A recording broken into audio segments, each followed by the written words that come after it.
I found a bottle of women's lubricant in my husband's bag. I didn't argue or make a scene. I just secretly replaced it with 502 glue. It was 2 a.m. The new nanny was rushed to the emergency room. Jake was taking a shower in the bedroom. His phone kept vibrating in his bag, waking me up just as I had fallen asleep. I picked it up and took a look. It was a harassing call starting with 400. After hanging up, I put the phone back in its place. My fingers accidentally brushed against something. It was cold and smooth, like a small bottle. I hesitated. Curiosity got the better of me, and I wanted to investigate further. The bottle was pink. The packaging featured an anime woman in a provocative pose. All the text was in Japanese. It didn't look like anything legitimate. My heart raced. I quickly scanned the bottle with a photo search app. The information that popped up froze me in place. It was a women's lubricant, the strong stimulation type. And it had been opened, clearly used before. My vision went black. It felt like someone had hit me over the head with a club. I was still in the postpartum period. This couldn't possibly be for me. Jake, had he cheated on me? The thought felt like a sharp knife piercing my heart. The sound of water in the bathroom continued, but my mind was in chaos. I trembled as I opened his phone. Dear wife was the top message. Inside were only work-related and mundane daily conversations. So ordinary that there was nothing out of the ordinary. Certain social media apps, hotel booking software, and even gaming apps. I quickly scrolled through everything, but I couldn't find any suspicious traces. Could it be? This bottle was someone else's prank? I tried to find a reasonable excuse for the lubricant. But the next moment, my fingers accidentally slid into a folder labeled work. Inside was a parenting app. This doesn't add up. Jake is a person with OCD. His phone apps are organized very clearly. How could a parenting app be in the work folder? My heart skipped a beat. My fingers couldn't help but open the app. The chat logs inside sent me into a deep freeze. March 8th. That day, I was rushed to the hospital due to a threatened miscarriage. He stayed by my bedside all night. I endured 3 months, thinking I could finally have some fun, but she turned out to be so useless. Go book a hotel near the hospital tonight. I can't hold it anymore. Don't wear black stockings. Get a nurse's uniform. That's more exciting. May 20th. That day, he took me to a maternity photo shoot. He even proposed to me again in front of everyone, saying he wanted to spend 52 years with me on 520. When she cried, her fat jiggled, it was so disgusting. I'm going on a business trip tomorrow, come stay with me for a few days. I miss you so much, I want to kill you. October 6th. That day was our wedding anniversary, and we took a family photo. He smiled and said we were a happy family of 3. Today, in front of her, you called her such dirty names. She doesn't know anything, she's just holding the baby and smiling stupidly at me. And the latest message reads, let's do something exciting tonight. A wave of intense nausea surged in my stomach. I clamped my mouth shut tightly, fearing I might vomit right there. Could those filthy words really have come out of Jake's mouth? I couldn't understand it. I really couldn't understand it. He had always been so good to me. He came home on time every day and handed over his paycheck. During my pregnancy, he took care of all the housework. Every day, he massaged my swollen legs without complaint and carefully applied pregnancy oil. He even smiled as he washed my underwear by hand. He treated me like a delicate flower, afraid to let me get hurt. Every time I went for a prenatal checkup, he would be so anxious the night before that he couldn't sleep. When I was giving birth, he waited outside the delivery room, crying louder than I was. While others couldn't sleep a full night during their postpartum period, I could sleep until I woke up naturally every day. Because Jake had already arranged everything in advance. A top-notch postpartum care nurse, a nutritious meal plan, and parenting knowledge. He even got up every night to soothe the baby. just so I could sleep a little longer. Even my best friend said, a man like this is hard to find, even with a lantern. Yes. A man like this wouldn't cheat, would he? But reality slapped me in the face. Jake had been cheating. It started during my pregnancy. I wiped away my tears and took a deep breath. No. This isn't the time to cry. Crying won't solve anything. I used my phone to take photos of all the chat records. Then, I replaced the lubricant with 502 glue. Although I don't know who Jake is cheating with. But tonight, everything will be revealed. Just as I put everything back in its place. The bathroom door opened. Jake walked out, wiping his wet hair. Seeing me sitting on the bed, he paused. Honey, it's so late. Why aren't you asleep yet? His voice was as gentle as ever. I lifted my head, and our eyes met. In that moment, tears flowed uncontrollably. It was as if my emotions had finally found an outlet. Jake saw me crying and panicked immediately. He hurried over to me, his eyes filled with concern. Honey, why are you crying? Did you have a nightmare? You shouldn't cry while you're on maternity leave, it might lead to postpartum depression. His movements were gentle. If I hadn't seen those chat logs with my own eyes, I almost believed his concern was genuine. It turns out love can be acted out so convincingly. With red-rimmed eyes, I stared at him, my voice trembling. Husband, I just dreamed you were cheating on me. Jake paused for a moment, then laughed softly, wrapping his arms around me. Silly, dreams are the opposite of reality. You should have dreamed I died instead. But I forced myself to ask him in a playful tone. Honey, I'm fat and ugly now. Do you still love me? Jake let go of me, cupped my face in his hands, and looked at me with deep affection. Then he leaned down and kissed my forehead with reverence. My wife is the most beautiful woman in the world.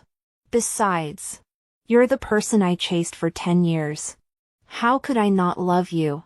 That's right. Jake chased me for 10 years. He'd even split his kidney with me. I once truly believed that a sow could climb a tree rather than believe Jake would cheat on me. Yet, the truth is so cruel. Those chat logs feel like sharp needles. They pierce deep into my heart, piercing me until I bleed. I looked into his eyes and spoke each word slowly. Honey, if you really cheated on me, could you just die? A fleeting look of unease flashed across his face. But he quickly regained his composure. I would never cheat on you, even if it meant dying. I finally smiled. Jake, you said it yourself. Those who betray true love deserve to die. Jake also smiled. He reached out to ruffle my hair. His tone light. That's better. My wife looks best when she smiles. Jake brought over a cup of hot milk and handed it to me.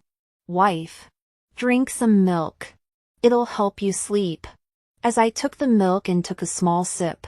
The next moment, I set the cup down and furrowed my brows. Husband, Buddy seems to be crying. Go check on him? Jake didn't suspect a thing and turned to leave the room. I quickly poured the milk down the sink, watching the milky white liquid flow away with the water. I sneered inwardly. So that's why I slept soundly until dawn. When Jake returned, his gaze swept over the empty milk cup. A hint of excitement flashed in his eyes. He walked over to me, gently patted my shoulder, and spoke softly. Honey, Buddy is sleeping well. Don't worry. I nodded, feigning sleepiness, and yawned. That's good. I'm tired too. Let's go to sleep. He smiled, reached out to turn off the bedside lamp. And the room was instantly plunged into darkness. I closed my eyes, breathing steadily, as if I had already fallen into a deep sleep. Midnight. Jake gently tapped my face and called out tentatively. Honey? Honey? I kept my eyes closed, pretending to be asleep. I started snoring softly. Jake paused for a moment. It seemed like he was making sure I was really asleep. Then he quietly got out of bed, moving carefully, afraid of waking me up. After making sure he was gone, I opened my eyes and checked the time. It was 1 a.m. Jake was really going all out, going out to meet his lover at this hour. I picked up my phone, got up quietly, and followed him. Almost there. I'd soon have the evidence. To my surprise, Jake didn't go out, but turned and walked into the guest bedroom. The guest bedroom was Buddy's room. My heart skipped a beat. Could tonight's test have made Jake change his plans? The next second, I realized that Jake was far more despicable than I had imagined. I thought you weren't coming tonight. You're so bold. Aren't you afraid she'll find out? A woman's voice came from the bedroom. My heart skipped a beat. I could barely breathe. It was Sophie, the nanny. Sophie was the nanny Jake had chosen for me. She always dressed simply, with her hair tied back in a low ponytail, and rarely wore any makeup. Though she was around my age, she was always careful in her actions and words. Besides taking care of me and Buddy, she stayed in her room as much as possible to avoid contact with Jake. So I never even considered her. The sound of clothes rustling brought me back to reality. Jake's voice was filled with impatience, like a starving beast. She's sleeping like a log. Ying, let me touch her, I can't hold it anymore. Sophie's tone was slightly uneasy. I faintly heard her ask, what if you've been cheating? Does she suspect something? But Jake didn't seem to care. His tone was utterly confident, as if everything was under his control. Don't worry, she trusts me. I climb into your bed every night, and she only feels sorry for me working so hard. You're so bad. Sophie's voice softened, tinged with moans. Don't you just love my bad side? Their conversation felt like a dull knife. Each word cut into my heart. It hurt so much. They dared to do this in my house. Right next to my child. Doing such a disgusting thing. I wanted to rush in and stab them both to death.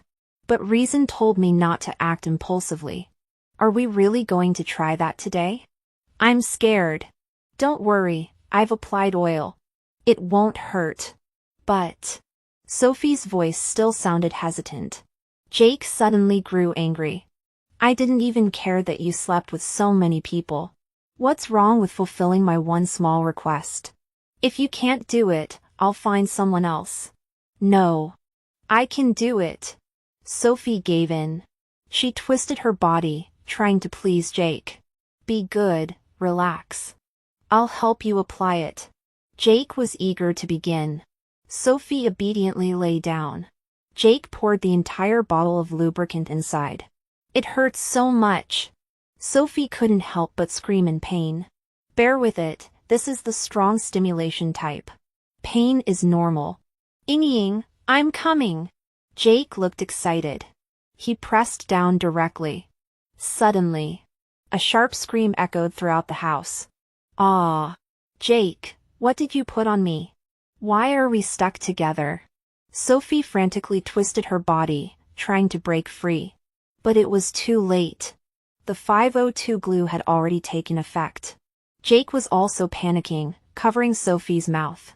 Shoo, don't make a scene. I'm stuck too. Wah, wah, wah. Hurry up and think of something. Sophie's voice was already filled with tears. I'm trying to think of something. Try hot water? Ah.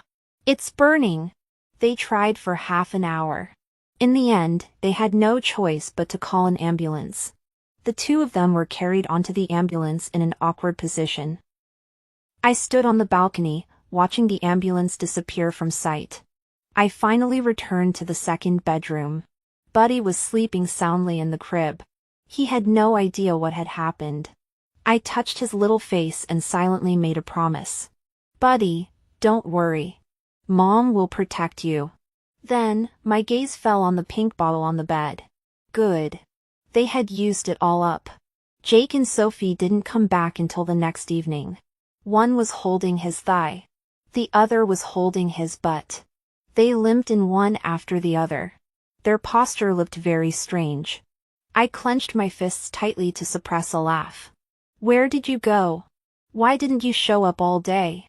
I asked with feigned concern, glancing back and forth between them. A look of unease flashed across Jake's face, and he avoided my gaze. There was an urgent matter at the office, and we were busy all day. We happened to run into Sophie downstairs, so we came back together. His voice sounded vague and unconvincing. I turned my head and looked at Sophie. Sophie, why didn't you say anything? I was worried something happened to you. Sophie's face was pale, and her lips trembled slightly. Clearly, she hadn't found a suitable excuse yet. She stammered, Miss Shin. Jake saw this and quickly came to her rescue.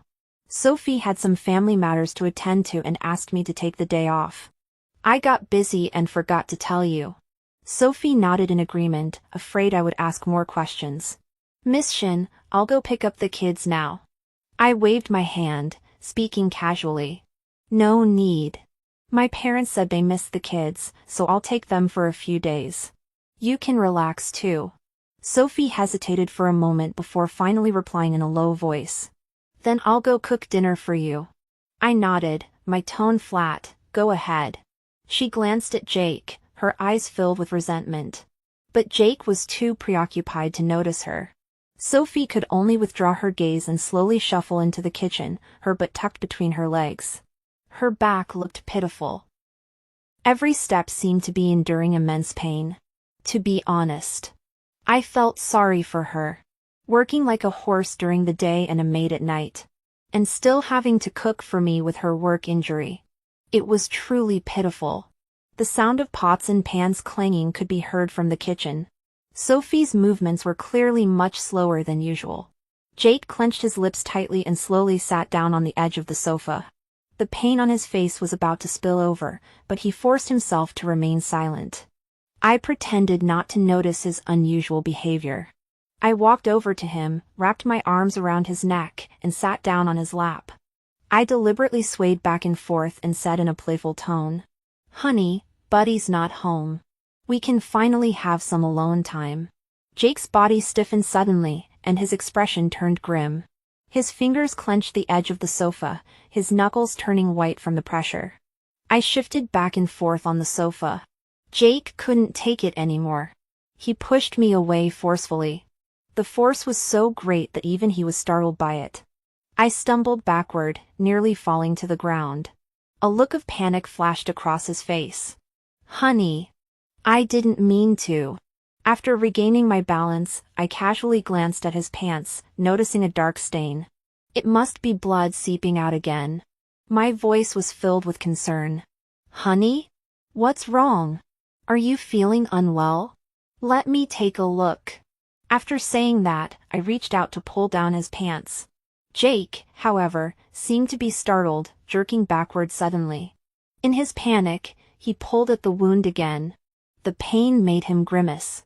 His voice came out through clenched teeth, trembling slightly.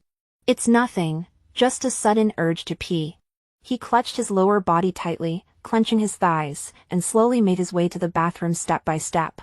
I leaned against the sofa, watching his disheveled figure, feeling relieved. Today, while they were away, I had installed surveillance cameras in every hidden corner of the house, ensuring that everything was recorded without any blind spots, including the bathroom.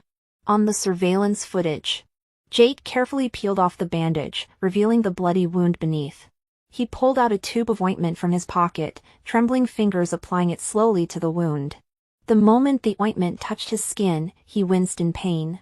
But he clenched his teeth, refusing to make a sound. Seeing this, a wave of satisfaction washed over me. I never expected 502 glue to be so powerful. I couldn't help but wonder how Sophie was doing. Her wound was larger, so she must be in even more pain. After nearly half an hour, Jake finally emerged from the bathroom. His legs trembled as he walked. I looked up at him and asked in a concerned tone, Honey, are you really okay? He forced a smile and replied weakly, I'm fine. I smiled. That's good. Let's eat. I prepared a special meal for you. When we sat down at the table, Jake froze. He stared at the spicy crayfish, garlic scallops, and spicy crab, his voice trembling. Honey, why so much seafood? I smiled sweetly and pushed them both into their seats. You've been taking such good care of me lately, I wanted to treat you properly.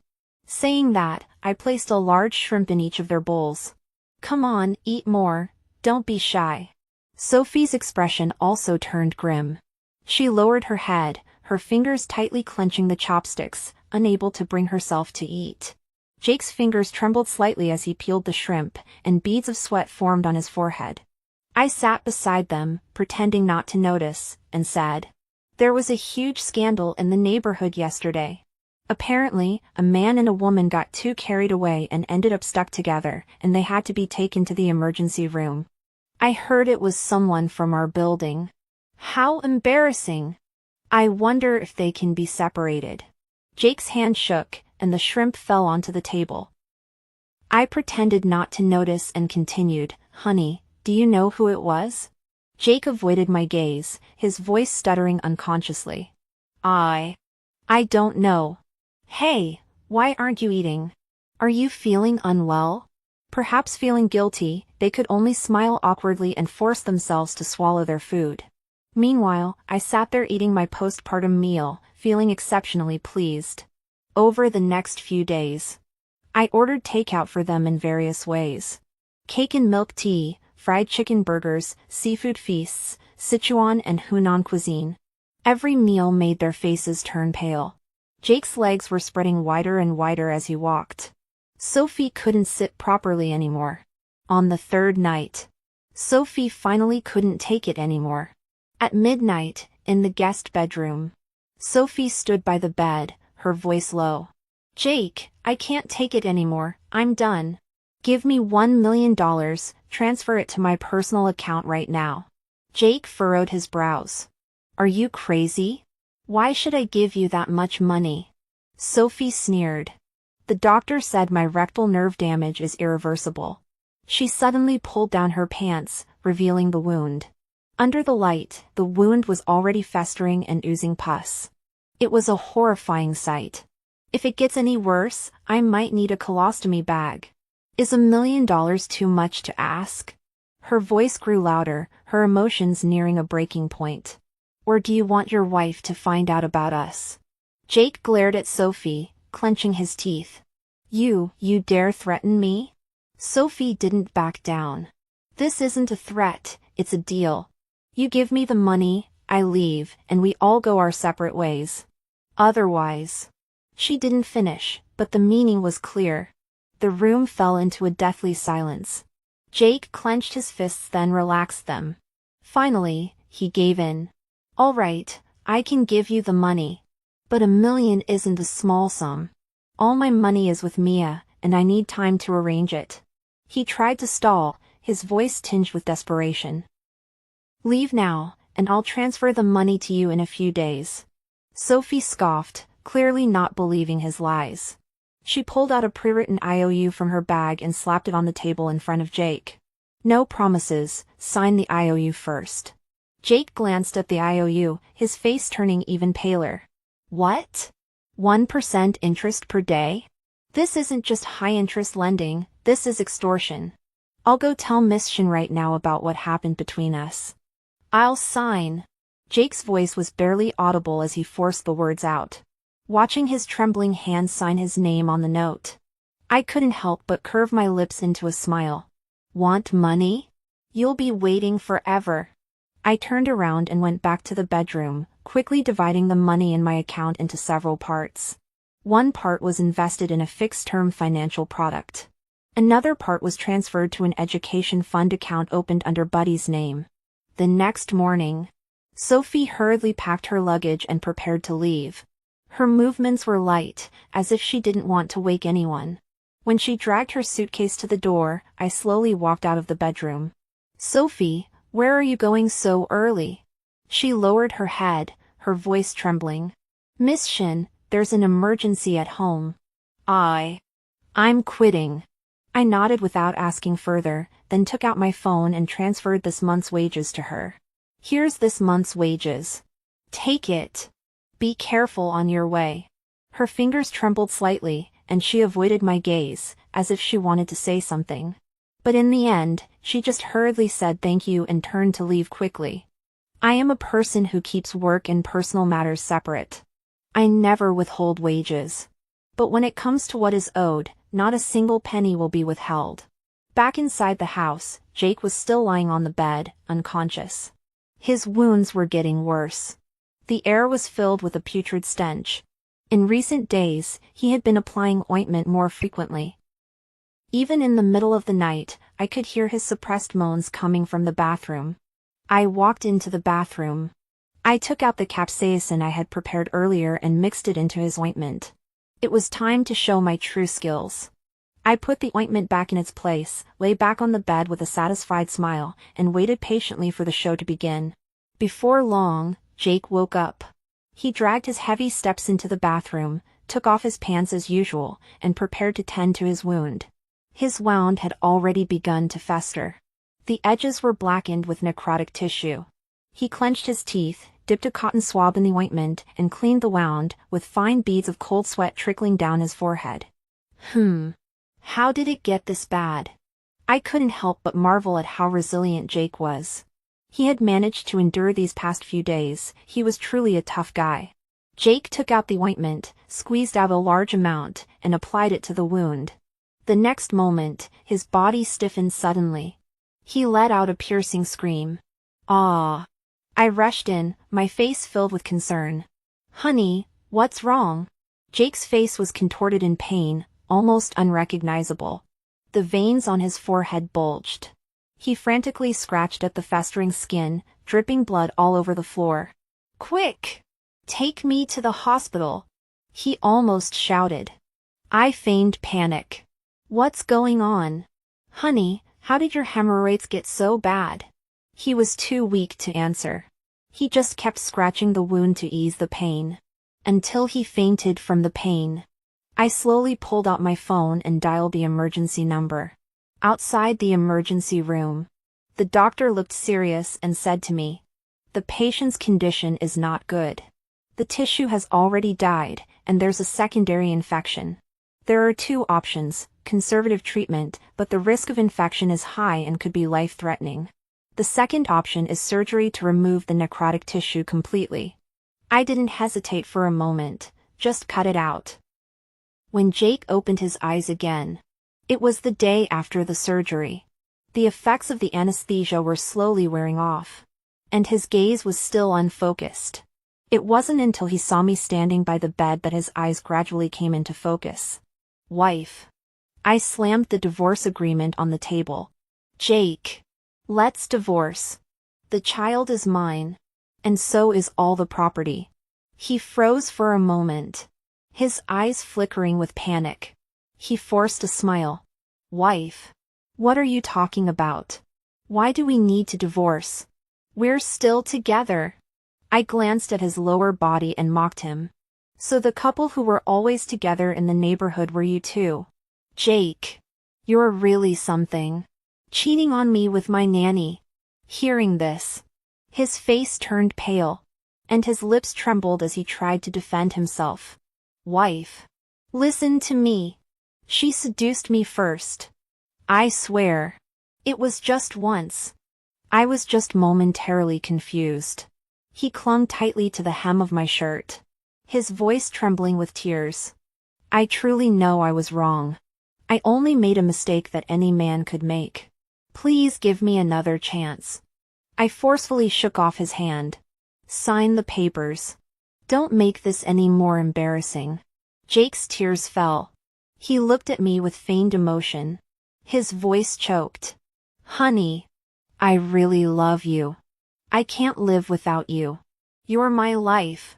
Seeing that I didn't react, he suddenly went crazy, grabbed the agreement, and tore it to pieces. The shredded paper fell like snowflakes onto the hospital bed.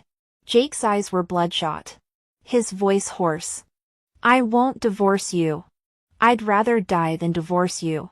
He reached out to grab my arm, but I dodged him. His emotions grew even more intense. "Buddy is still so young. How can you bear to let him grow up without a father? I swear, I'll never. I believe you.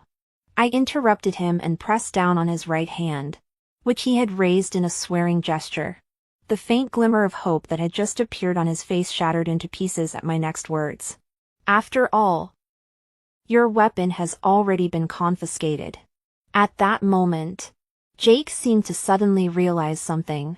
He lowered his head, pulled back the blanket, and looked down at his lower body. His expression went from confusion to horror, then to despair. Finally, he let out a heart-wrenching scream. No! This can't be! What did you do to me? Jake's eyes were vacant. It was as if all hope had collapsed in an instant. I spoke calmly. This is a complication. The doctor can confirm it. However, I did sign the surgery consent form without hesitation. Shin. Rue. You. He screamed, struggling to get out of bed and choke me. However, as soon as his body moved, he was tripped by the 4-tube. He fell back onto the bed in a disheveled state. I pulled out the backup divorce agreement from my bag and slapped it directly onto his face.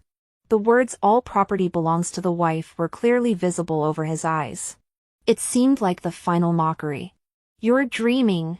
Jake's eyes turned red with madness. His voice hoarse. As long as I don't agree to the divorce, you can't get out of this marriage. Even if we do get divorced, you have no job and no income. Tell me, which judge would give Buddy to you? Seeing me silent, Jake suddenly burst into a low laugh. The laughter carried a sickening sense of triumph. His expression softened. Honey, I can forgive you. Just sew it up too. Then we can stay together and live like before. How nice would that be? My head spun. I looked up at him in disbelief. Had Jake become this twisted? But Jake seemed to have suddenly come to a realization. His expression grew more certain. Honey, you've given birth. You're ugly and fat. No one will want you except me. Transfer $1 million to Sophie now, and she'll never bother us again. We can start over. I couldn't help but laugh. It was a laugh of anger. Jake feared I wasn't angry enough. So he added, but from now on, you must obey me completely. You can't have any opinions. I silently picked up the hot water kettle on the table. I lifted the lid and poured the scalding hot water directly onto his crotch without hesitation. Oh, I'm sorry. I slipped. I spoke casually, as if it were truly an accident. Ah! Jake screamed in pain, curling up into a ball, his face turning bright red. He couldn't utter a single word. The world finally fell silent. Jake was right. If he didn't agree, I really couldn't divorce him easily. The legal process was complicated, time-consuming, and exhausting. Not to mention that he would definitely fight for custody of Buddy. Since that was the case, I changed my mind. Widowhood might be simpler and more thorough than divorce. I posted the video of Jake and Sophie together online. Within half an hour, it had been shared over 10,000 times. It even made it to the trending list in the city. Jake was completely ruined. His personal information was exposed. His friends all cut ties with him. Even old classmates he hadn't contacted in years sent messages to scold him. The company also fired him on the grounds of damaging the company's image. Now it's settled. Jake is out of a job. Just like me. Meanwhile, Jake's hospital room became a popular spot for people to take photos. Every day, patients or their families would go out of their way to come by and point at him through the glass. Some even rushed into the room and spat on him. Under this mental and physical torment, Jake's emotions became increasingly unstable. He started smashing things in the room. He spends the entire day screaming and shouting in the ward. The nurses are too scared to approach him. The hospital had no choice but to transfer him to a secluded single room to avoid disturbing other patients. I took advantage of his absence. I installed a surveillance camera in a hidden spot in the ward, with the lens directly facing his bed. When I have nothing else to do, I open my phone to watch him go crazy in the ward. You know what? The hospital had no choice but to transfer him to a secluded single room to avoid disturbing other patients. I took advantage of his absence. I installed a surveillance camera in a hidden spot in the ward, with the lens directly facing his bed. When I have nothing else to do, I open my phone to watch him go crazy in the ward. You know what? It was quite therapeutic. From Jake's transaction records, I realized I wasn't the only victim. Behind this, there might be a massive black market operation. So, I started investigating discreetly in the mommy group. I quickly found several women with similar experiences. Some of them had already noticed their husband's unusual behavior but lacked evidence. However, most were in the same boat as me, completely unaware of the truth. Every night, they drank the milk laced with sleeping pills their husbands brought them, falling into a deep sleep without a clue, all while thanking him for his thoughtfulness. As the investigation deepened, we discovered that the postpartum care agency Sophie worked for wasn't as straightforward as it seemed. On the surface, it claimed to provide professional maternal and infant care services. In reality, its target audience was the new dads. They had a complete training system in place. New hires must first learn to act innocent. Their hair must be tied in the most outdated low ponytail, uniforms must be 2 sizes too large, and their heels must drag on the ground when walking. This creates an image of simplicity and honesty. During work, they deliberately avoid excessive contact with the new fathers. They even appear somewhat awkward and reserved. This makes many new mothers lower their guard. After all, who would have thought that beneath the plain nanny uniform lies sexy lace lingerie? This secret temptation right under their wives' noses is irresistible to many dads. They enjoy the thrill of this illicit affair. As a result, nannies like Sophie are in high demand in the market. Several suspects were arrested on the spot. Unfortunately, Sophie managed to escape during the operation. The next time we saw Sophie was in the surveillance footage from Jake's hospital room. She was wearing a mask, covering most of her face, with only her eyes visible. Behind her stood several burly, tattooed men. Each of them looked fierce. Jake lay on the hospital bed, looking dejected. When Sophie removed her mask, Jake's eyes were filled with hatred. You bitch! It's all your fault. If you hadn't seduced me, I wouldn't be in this mess. Sophie sneered, her tone filled with contempt. Did I force you to take off your pants? You can't control yourself. And now you're blaming me? Jake struggled to raise his hand, trying to press the call button on the bedside. However, before his hand could reach the button, it was grabbed by a large man standing beside Sophie, who twisted it violently behind his back. Ah, it hurts. Let's talk this out. Jake was in so much pain that he started sweating profusely. When are you going to pay me back? I really don't have any money left. Mia took it all. Go find her. It was she who replaced the lubricant with 502 glue.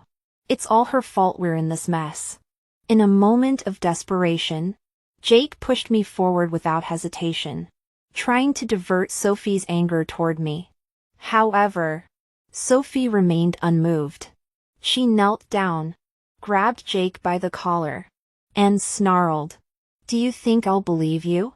If you don't give me the money today, you won't leave this ward alive." Jake's voice was almost in tears. I really don't have the money. Otherwise, I'll trick Mia into coming here, and you can ask her for it. As he said this, his face was filled with cruelty. It was clear. He wanted me dead. Soon after, my phone rang. The caller ID showed it was Jake. He tried to keep his voice steady. Honey, I agree to the divorce.